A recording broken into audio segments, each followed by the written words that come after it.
Seperti rusa rindu sungaimu, jiwaku rindu engkau.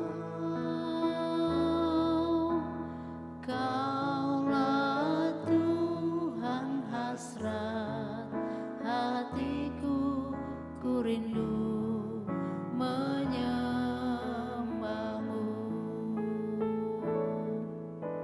Seperti rusa rindu sungaimu, jiwaku rindu engkau. Kaulah Tuhan hasrat hatiku, ku rindu menyembahmu.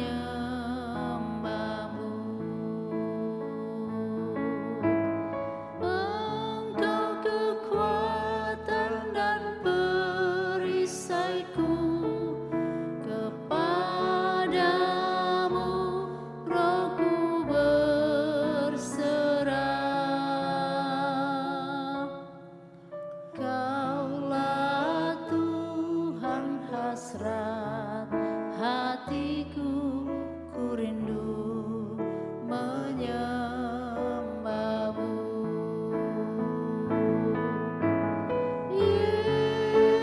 Yesus, Yesus, kau berarti bagiku.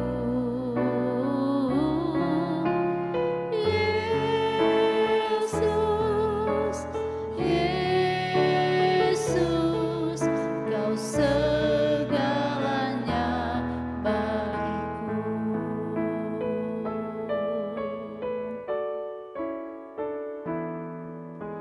Seperti rusa rindu sungaimu, jiwaku rindu engkau. Kaulah Tuhan hasrat hatiku, ku rindu menyembahmu. Engkau kekuatan dan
Yesus, kami percaya kuasa-Mu. Haleluya, haleluya. Yesus, terima kasih Bapa, terima kasih Tuhan, terima kasih Yesus. Haleluya. Terima kasih Tuhan Yesus. Apapun keadaan kami mau terus memuji Tuhan. Kami mau terus bersorak bagi nama-Mu. Sebab alam semesta ini tunduk kepadamu. Mendengar suara-Mu seluruhnya tunduk, sujud menyembah Engkau. Terima kasih Tuhan Yesus yang baik. Nyanyi dan bersoraklah bagi Dia, pujian, hormat, kuasa bagi Raja. Gunung tunduk, laut bergelora, mendengar nama-Mu.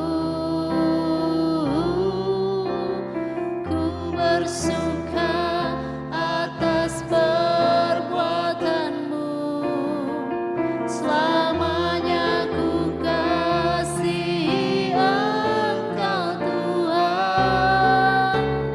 Tiada janji seperti yang ada padamu.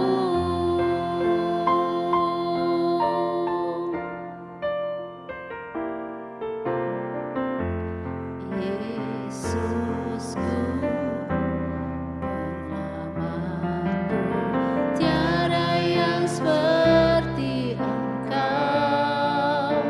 Setiap hari ku memuji keajaiban kasih-Mu.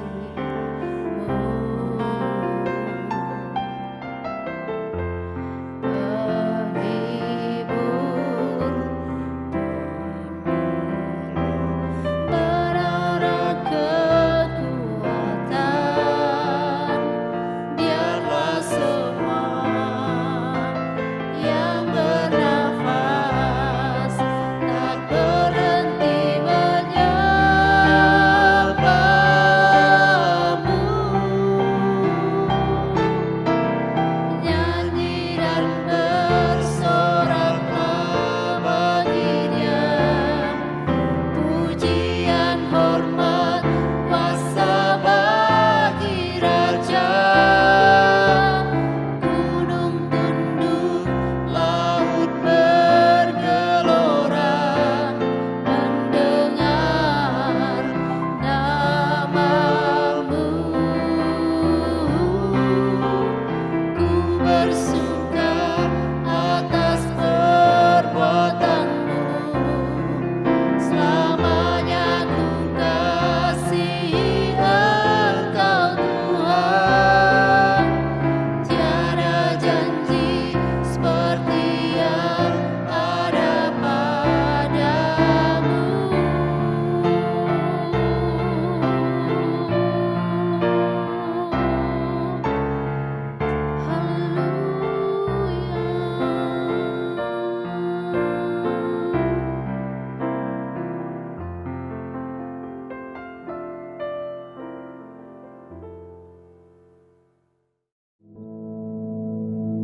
Our Father, which art in heaven, hallowed be thy name.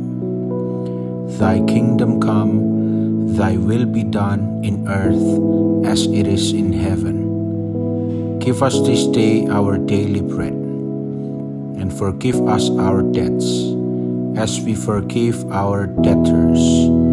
And lead us not into temptation, but deliver us from evil. For thine is the kingdom, and the power, and the glory, forever. Amen.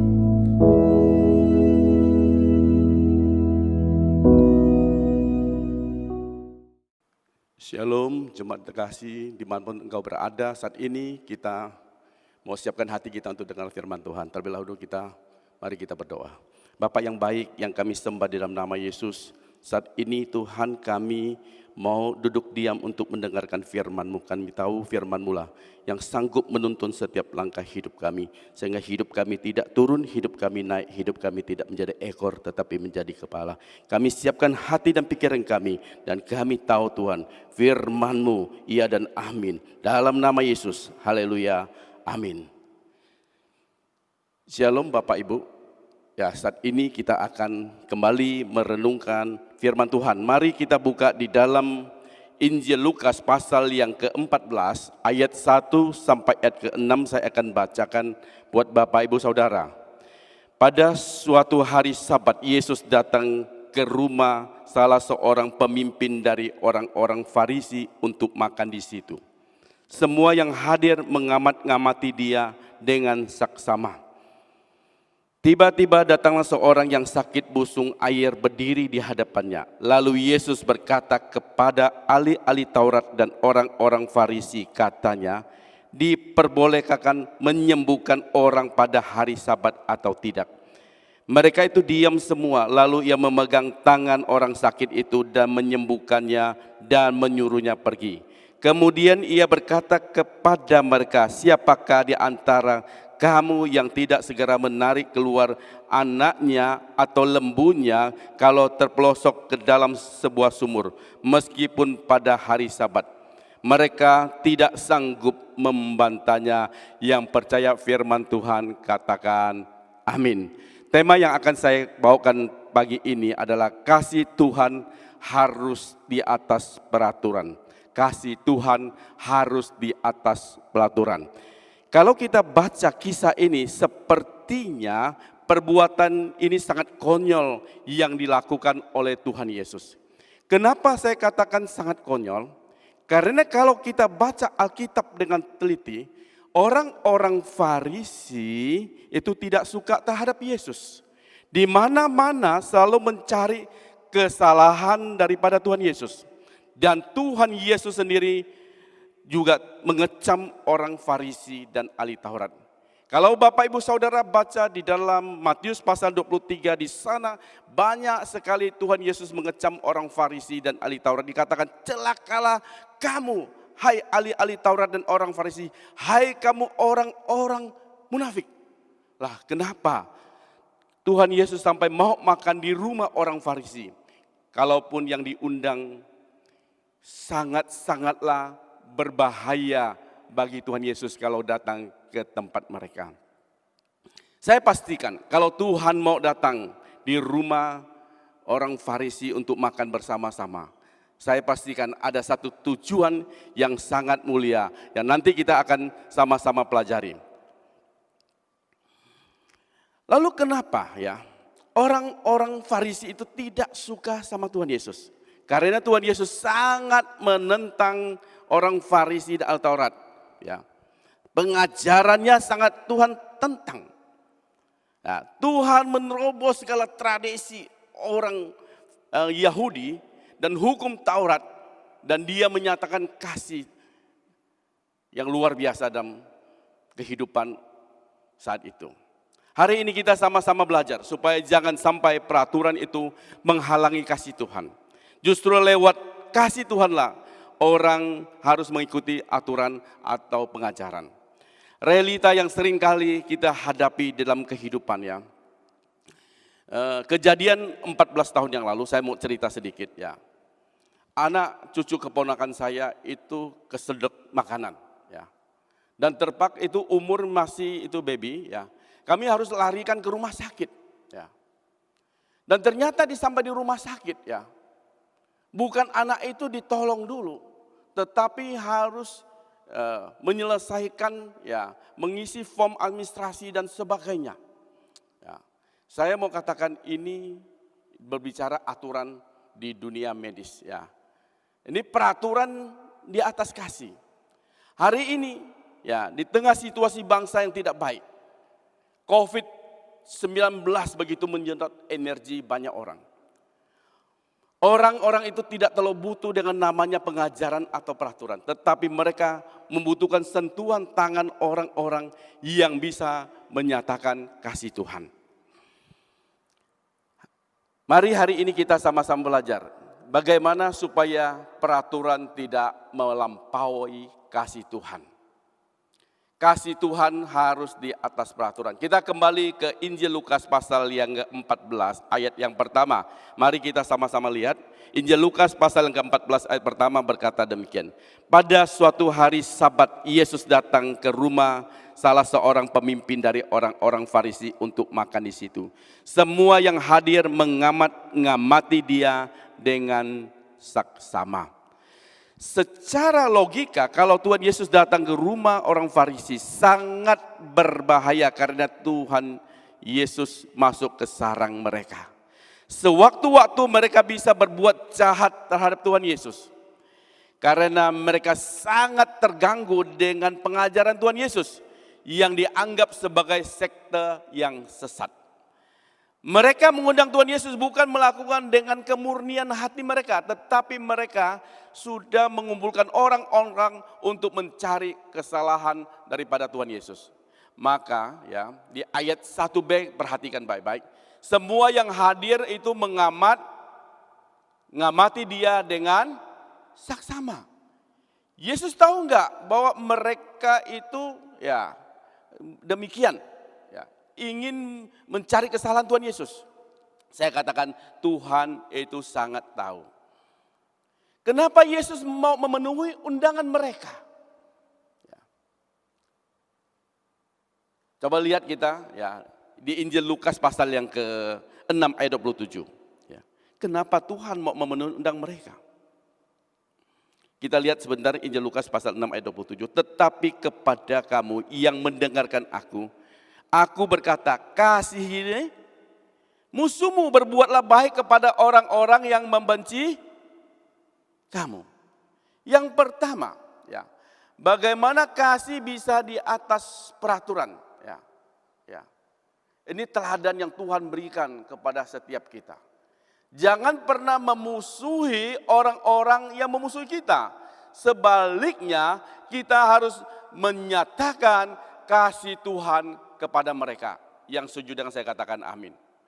Bagaimana kasih itu bisa di atas peraturan? Ya. Yang pertama, jangan pernah memusuhi orang-orang yang memusuhi kita. Ya.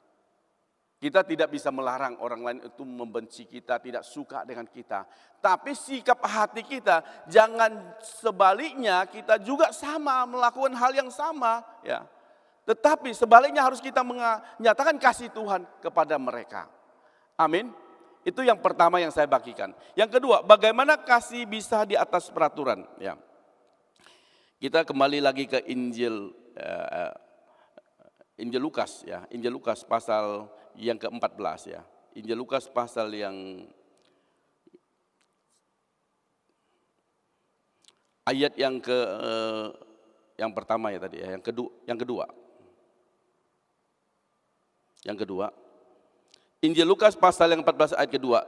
Tiba-tiba datanglah seorang yang sakit busung lapar berdiri di hadapannya, ayat 3. Lalu Yesus berkata kepada ahli-ahli Taurat dan orang-orang Farisi itu, katanya, diperbolehkankah menyembuhkan orang pada hari Sabat atau tidak? Ya. Kenapa Yesus perlu bertanya kepada orang-orang Farisi? Apakah Yesus tidak mengerti hukum Taurat? Saya katakan Yesus sangat memahami hukum Taurat. Malahan di usia 12 tahun dia sudah berdebat dengan orang Farisi dan ahli Taurat di Bait Allah. Justru Yesus ingin memberikan suatu pemahaman yang benar kepada orang Farisi. Bahwa hukum Taurat membawa kepada penghukuman. Karena tidak seorang pun bisa melakukan semua hukum Taurat dengan sempurna. Hanya kasih Tuhanlah yang sanggup membawa orang kepada kehidupan. Amin. Hanya kasih Tuhanlah yang sanggup membawa kita kepada kehidupan. Dalam Roma pasal yang ketiga ayat 20 berkata, sebab tidak seorang pun yang dapat dibenarkan di hadapan Allah oleh karena melakukan hukum Taurat. Karena justru oleh hukum Taurat orang mengenal dosa. Oleh sebab itu Tuhan menambahkan suatu hukum yang sangat sempurna, yaitu hukum kasih. Amin. Contoh perempuan yang ketangkapan berzina. Tuhan bertanya, siapa yang tidak berdosa silakan lempar batu yang pertama. Saya mau tanya, ada nggak orang yang berani melempar batu? Kenapa tidak ada yang berani? Memang mungkin mereka tidak berzina. Tetapi apakah ada jaminan mereka tidak mencuri? Apakah ada jaminan mereka tidak bersaksi dusta? Apakah ada jaminan mereka tidak membunuh atau tidak melakukan dosa-dosa yang lain? Yang kedua, bagaimana kasih bisa di atas peraturan? Bapak Ibu Saudara perhatikan di Injil Lukas pasal ke-14 ayat 4. Bapak Ibu Saudara perhatikan ya. Bagaimana kasih bisa di atas peraturan? Mereka itu diam semuanya, lalu ia memegang tangan orang sakit itu dan menyembuhkannya dan menyuruhnya pergi. Selama ini orang Farisi hanya memberikan teori dan aturan, ya, tetapi tidak pernah praktek di dalam kehidupan. Mereka hanya mengerti tentang itu hukum Taurat. Mereka hanya bisa menghafalkan hukum Taurat. Mereka sampai titik koma hukum Taurat mereka mengerti. Tetapi mereka tidak pernah mempraktekkan di dalam kehidupan. Yesus tidak peduli dengan segala aturan yang membatasi kasih Tuhan. Termasuk pada hari Sabat yang dilarang untuk melakukan kegiatan. Dan hari ini Bapak Ibu Saudaraku yang kekasih. Peraturan jangan bertujuan untuk mencari kesalahan orang, tetapi untuk menyatakan kasih Tuhan. Amin. Bagaimana kasih Tuhan bisa di atas peraturan? Yang saya mau sampaikan kepada Bapak Ibu Saudara, peraturan jangan bertujuan untuk mencari kesalahan orang, tetapi untuk menyatakan kasih Tuhan. Amin Bapak Ibu. Itu yang kedua. Yang ketiga, ya yang terakhir, bagaimana kasih itu bisa di atas peraturan? Kita kembali kepada Injil Lukas pasal 14 ayat 5 dan 6. Injil Lukas pasal 14 ayat 5 dan 6 berkata demikian. Kemudian ia berkata kepada mereka, siapakah di antara kamu yang tidak segera menarik keluar anaknya atau lembunya kalau terpelosok ke dalam sebuah sumur, meskipun pada hari Sabat? Mereka tidak sanggup membantahnya. Ada seorang jenderal ya pernah bersaksi demikian. Suatu ketika istrinya bawa mobil keluar rumah, mengendarai kendaraan sendiri. Tidak tahu kenapa istri jenderal ini melakukan pelanggaran lalu lintas. Ya. Akhirnya dia bersitegang dengan polisi lalu lintas dan tidak mau ditilang. Dia merasa suaminya itu seorang jenderal. Dia telepon suaminya minta bantuan. Tapi apa yang terjadi? Suaminya omong kepada polisi lalu lintas itu, sekalian dikandangin saja mobilnya. Tadi istrinya telepon minta dibela, minta dibebaskan. Tapi justru suaminya bilang mobilnya dikandangin saja kalau memang istri saya salah. Ini ada sikap yang benar sebagai aparatur negara. Berapa waktu yang lalu ya. Pernah saya dengar seorang istri polisi itu tampleng ya, petugas X-ray di Bandara Lampung. Pernah tahu ya cerita itu ya. Karena tidak mau di security check. Ya. Ini adalah satu perbuatan yang tidak memberikan contoh yang baik. Bagaimana kasih bisa di atas peraturan? Saya mau katakan kepada Bapak Ibu Saudara. Ya, peraturan harus dimulai dari diri sendiri. Jangan hanya menuntut dari orang lain. Yesus memberikan suatu pemahaman yang sangat sederhana tentang makna seluruh isi hukum Taurat. Di dalam Injil Matius pasal yang ke-7 ayat 12 berkata demikian. Segala sesuatu yang kamu kehendaki supaya orang berbuat kepadamu, berbuatlah demikian kepada mereka. Itulah isi seluruh hukum Taurat dan kitab para nabi. Makanya Tuhan kenapa marah kepada orang Farisi? Karena dia hanya bisa mengajar tetapi tidak bisa melakukannya. Di dalam Matius pasal 23 ayat 3 dan 4. Matius 23 ayat 3 dan 4. Sebab itu turutilah dan lakukanlah segala sesuatu yang diajarkan kepadamu, tetapi janganlah kamu turuti perbuatan mereka. Mereka di sini adalah orang-orang Farisi dan ahli Taurat. Karena mereka mengajarkannya tetapi tidak melakukannya. Mereka mengikat beban yang berat-berat, lalu meletakkan di atas bahu orang, tetapi mereka sendiri tidak menyentuhnya. Ahli Taurat bisa mengajar, tetapi tidak bisa melakoni. Istilahnya gajah di belangkonin. Bisa mengajar tetapi tidak bisa melakukan. Tuhan Yesus mengecam seperti kuburan yang dilabur putih. Ya, depannya kelihatan baik, waduh megah bagus, tetapi dalamnya penuh dengan tulang belulang. Bagaimana kasih bisa di atas peraturan? Peraturan harus dimulai dari diri sendiri. Jangan menuntut orang lain. Hari ini saya tidak perpanjang firman Tuhan. Ya, saya rindu ya peraturan ya. Jangan membatasi kasih Tuhan dalam gereja. Peraturan jangan membuat orang merasa siap dalam hati. Peraturan itu harus menyatakan kasih Tuhan dalam kehidupan kita. Jangan pernah memusuhi orang yang memusuhi kita. Sebaliknya menyatakan kasih Tuhan kepada mereka. Peraturan jangan bertujuan untuk mencari kesalahan orang lain, tetapi untuk menyatakan kasih Tuhan. Dan ketiga, peraturan harus dimulai dari diri sendiri. Jangan hanya menuntut orang lain juga. Saya tidak perpanjang firman Tuhan. Kiranya firman Tuhan pagi ini boleh memberkati Bapak, Ibu, Saudara. Mari kita siapkan hati kita. Kita mau berdoa. Tuhan, kami bersyukur atas firman Tuhan pada pagi ini. Biarlah kami makin mengerti bahwa hidup kami Tuhan adalah karena anugerah Engkau, ada kasih Engkau dalam kehidupan kami. Engkau yang begitu menyatakan kasih dalam hidup kami ketika kami masih berdosa. Oleh sebab itu Tuhan, lewat hidup kami mau menyatakan kasih Tuhan dalam kehidupan kami. Sehingga orang lain boleh melihat perbuatan kasih kami, sehingga mereka boleh percaya kepada Engkau. Terima kasih Bapak, terima kasih. Saat ini Bapak, Ibu, Saudara, ibadah kita sudah selesai. Angkat kedua tanganmu dan terimalah berkat Tuhan. Tuhan memberkati engkau dan melindungi engkau. Tuhan menyinari engkau dengan wajahnya dan memberikan kasih karunia. Tuhan menghadapkan wajahnya kepadamu dan memberikan engkau damai sejahtera. Pulanglah yang membawa berkat yang besar. Dalam nama Yesus, haleluya, amin.